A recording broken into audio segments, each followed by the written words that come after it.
Ang usa ka tawo nga muundang na sa pagpangalagad or sa pagsimba, very unlikely mo stop na siya pag-serve ni Lord. Don't tell me that when you stop coming to church, magpabilin kang mainit sa pagpangalagad sa Ginoo. And there are some people who stop coming to church because maybe guilty sila, nagpadayon sila sa pagpakasala. There are habits and sin that they could not give up. They started serving God so powerful, but now they stopped serving the Lord. You know?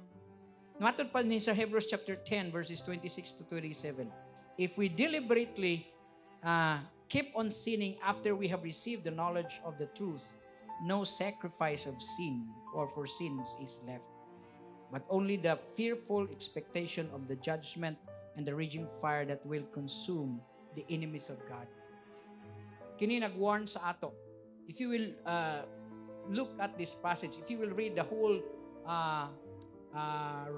Hebrews chapter 10, gikan sa 22 ngadto pababa, the context of this is about coming to church, fellowshipping with each other. Pero iyang gi-conclude kini nga chapter by saying, if you continue sinning, so this is the way to stop or gitawag nato na siya backsliding. If you don't continue to serve God, if you don't continue sa pagpangalagad sa Ginoo, then ang maghulat na lang nimo is judgment. And it's very sad.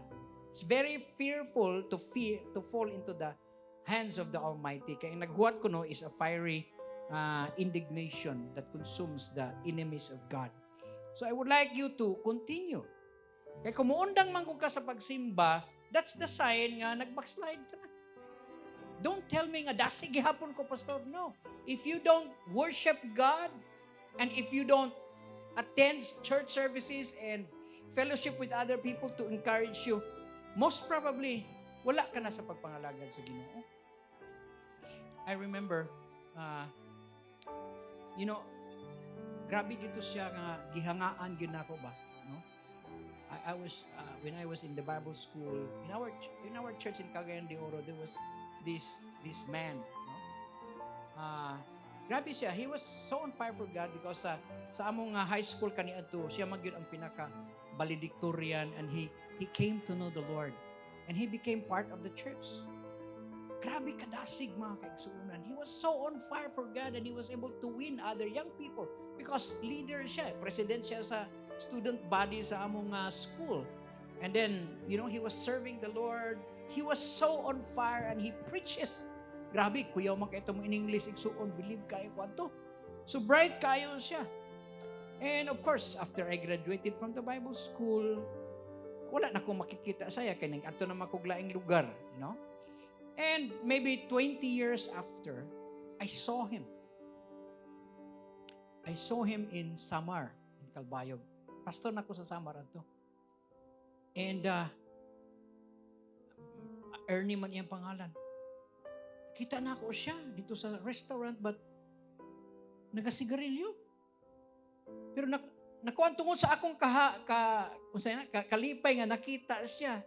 Ikaw, Brother Ernie! Kuratan na siya, glabay na yung sigarilyo. Pero wala na. Kanang uga na kaayo.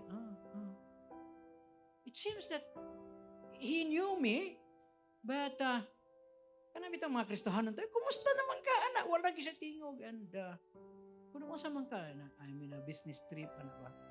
And I just found out na dugay na di siya nag-backslide. Wala na di nangalagad siya sa Ginoo. Nauwaw ko bang aming approach kaya nga di na di siya Kristohanon? He stopped serving the Lord. He stopped serving God because there are some issues in his life that he could not give up. Pero ang akong buti pasabot diri mga kaigsuunan, we need to continue to serve God. Amen?